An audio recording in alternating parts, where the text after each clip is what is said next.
Today I want to talk about the healing process. So recently a good friend of mine got a chemical peel. I don't know if you're familiar with what a chemical peel entails. I used to work in dermatology for a while and I've had a few done myself. And basically what it is, we accumulate sun damage over the years, which leads to wrinkling and age spots and just, icky stuff on your skin. And so a chemical peel is where they apply some acids to your face, and over the course of 3 to 4 days, the old skin starts to slough off. And when I say slough off, I mean like chunks of skin just start peeling off your face, and all that old sun damaged skin peels off and it reveals new, fresh, young looking skin.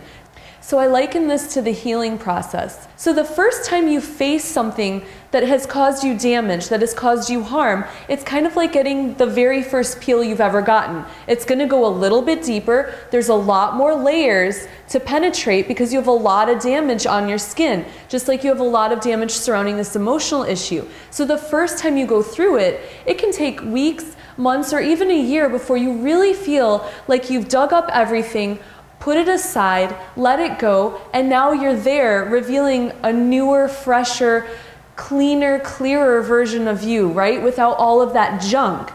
And so a month, 2 months, a year goes by and there you are, feeling great, you dealt with that problem, life is good, and then all of a sudden something triggers you and you're bam, dealing with that issue again, and you're like, what the heck, I totally thought I dealt with this. I healed from that, I did my work, why is it coming back up? So the reason it comes back up is because there's layers. There's layers to our emotional problems. There's layers to our psyche, just like there's layers to our skin.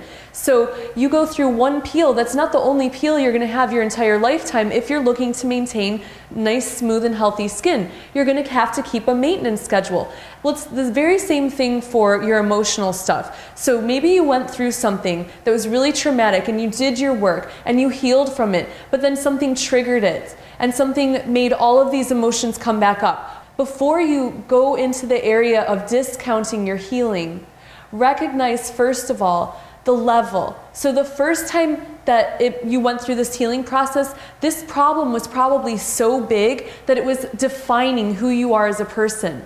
So when it comes back up, first of all, recognize that it no longer defines you as a person. In fact, you're really surprised that this issue revisited you. So number one, that's improvement, that's progress. Number two, recognize that it's still a process.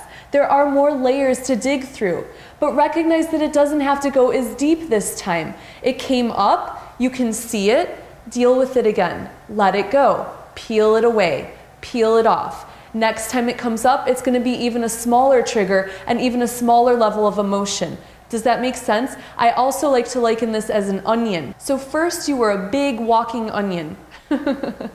Right? This big huge onion, and your entire world was defined by this big huge onion of a problem that you had, and then you dealt with it and you took a whole big chunk off of it, and now maybe this much of it resides in you, and then something triggered it and it popped up again. You peel a little bit more off, right? So you keep peeling and peeling and peeling, but that onion's still there.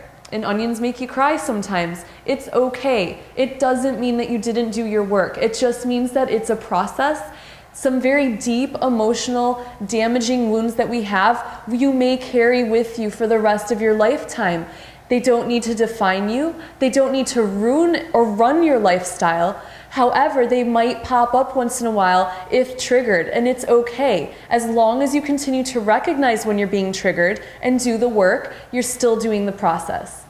I hope that was helpful for you. If it was, share this with your friends, like my Shiny Gilly page on Facebook, or subscribe to my YouTube channel. Shine on.